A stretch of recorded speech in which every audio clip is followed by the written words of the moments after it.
അസ്സലാമലൈക്കും. ഹായ്, നമസ്കാരം. റിയൽ ഹോമിൻ്റെ പുതിയൊരു വീഡിയോയിലേക്ക് എല്ലാവർക്കും സ്വാഗതം. ഇന്നത്തെ വീഡിയോയിൽ നമ്മൾ കുങ്കുമപ്പൂ ഫേക്കാണോ റിയലാണോ എങ്ങനെ തിരിച്ചറിയാം എന്നതിനെ പറ്റിയും, അതുപോലെ ബേക്കിംഗ് സോഡ അതായത് അപ്പക്കാരം പുതിയതാണോ പഴയതാണോ എന്നത് എങ്ങനെ തിരിച്ചറിയാം എന്നതിനെ പറ്റിയുള്ള ഒരു കൊച്ചു വീഡിയോ ആണ്. മുഴുവനും കാണുക. ഇഷ്ടപ്പെട്ട ലൈക്കും സബും അതുപോലെ കമൻറ്റും കൊടുക്കുക.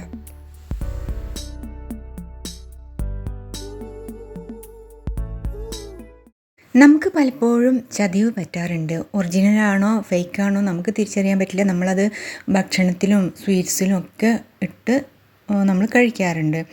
അപ്പോൾ അതെങ്ങനെ തിരിച്ചറിയാം, അതിനുള്ള വിദ്യ നമ്മൾ കാണിച്ചു തരാം. അതുപോലെ ഇത് ഫേക്ക് ആണെങ്കിൽ വല്ല പുല്ലിൻ്റെയോ അല്ലെങ്കിൽ വല്ല കുതിരയുടെ വാലോ പക്ഷിയുടെ തൂവലോ അതുമല്ലെങ്കിൽ പഴയ ഏതെങ്കിലും പൂക്കളുടെ സ്റ്റിഗ്മാസ് ആയിരിക്കും എടുക്കുന്നത്, അല്ലെങ്കിൽ നൂലായിരിക്കും. നമുക്കത് പെട്ടെന്ന് കണ്ടാലൊന്നും മനസ്സിലാവില്ല.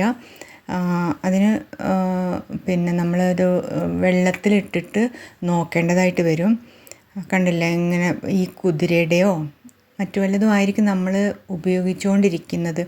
പക്ഷേ അത് ചിലപ്പോൾ വില കൊടുത്തിട്ടോ അല്ലെങ്കിൽ കുറച്ച് ആദായത്തിനൊക്കെ കിട്ടുമ്പോഴോ ഒക്കെ നമ്മൾ മേടിക്കും. നമ്മൾ ഈവൻ കാശ്മീരിലോ എവിടെയും പോയാലും അവരും ചിലപ്പോൾ നമ്മളെ ചീറ്റ് ചെയ്തെന്ന് വരും. നമുക്ക് മനസ്സിലാവില്ലല്ലോ. നമ്മൾ നല്ല ഒറിജിനൽ വില കൊടുത്തിട്ടായിരിക്കും സാധനം മേടിക്കുന്നത്. പക്ഷേ അത് കബളിപ്പിക്കലാണെന്ന് പിന്നെയാണ് നമുക്ക് മനസ്സിലാവുക. ഇത് കുങ്കുമപ്പൂവും അത് നൂലാണ് കേട്ടോ. ഒന്ന് നിങ്ങൾക്ക് മനസ്സിലാവാൻ വേണ്ടിയിട്ട് കളറാക്കിയ നൂലാണ് ഇവിടെ ഉപയോഗിക്കുന്നത്. ചൂടുവെള്ളം അല്ലെങ്കിൽ പച്ചവെള്ളത്തിലായാൽ മതി. പച്ചവെള്ളത്തിലാണെങ്കിൽ ഒരു 10 മിനിറ്റ് കഴിഞ്ഞിട്ടേ ഒറിജിനൽ കുങ്കുമപ്പൂവിന്ന് അല്പം ഒരു മഞ്ഞ കളറ് വിട്ട് വരികയുള്ളൂ. പക്ഷേ ഫേക്ക് ആണെങ്കിൽ, അത് നമ്മളെ കബളിപ്പിക്കുന്നതാണെങ്കിൽ അതിന്ന് പെട്ടെന്ന് തന്നെ കളറ് വിട്ടു പോകുന്നത് നമുക്ക് കാണാൻ കഴിയും. കണ്ടില്ലേ, ഒറിജിനലിൽ ഇതിപ്പോൾ നമ്മളിവിടെ ചൂടുവെള്ളമാണ് യൂസ് ചെയ്തിരിക്കുന്നത്. അതുകൊണ്ട് തന്നെ കുറച്ച് 5 മിനിറ്റിൻ്റെ ഉള്ളിൽ തന്നെ ചൂടുവെള്ളം ആയതുകൊണ്ട് ഒറിജിനൽ കുങ്കുമപ്പൂവിന്നും അല്പം കളറ് വരുന്നതായിട്ട് കാണാം. മറ്റേത് നൂലാണ്, അതിന്ന് പെട്ടെന്ന് കളറ് പുറത്തേക്ക് വന്നു. ഇങ്ങനെ തന്നെ ഫേക്ക് ആണെങ്കിൽ അങ്ങനെ തന്നെയാണ്, പെട്ടെന്ന് പുറത്തേക്ക് കളറ് വരും. നമുക്ക് ഒട്ടും തന്നെ തിരിച്ചറിയാൻ പറ്റാത്ത വിധത്തിലായിരിക്കും കേട്ടോ. ഇവിടെ ഇപ്പം നൂലായതുകൊണ്ട് പെട്ടെന്ന് അറിയാൻ പറ്റും. അടുത്തത് അപ്പക്കാരം പഴയതാണോ പുതിയതാണോ എന്ന് എങ്ങനെ അറിയാം? നമ്മളെല്ലാം അധികം പലഹാരങ്ങളിലും യൂസ് ചെയ്യുന്നതാണ് അപ്പക്കാരം.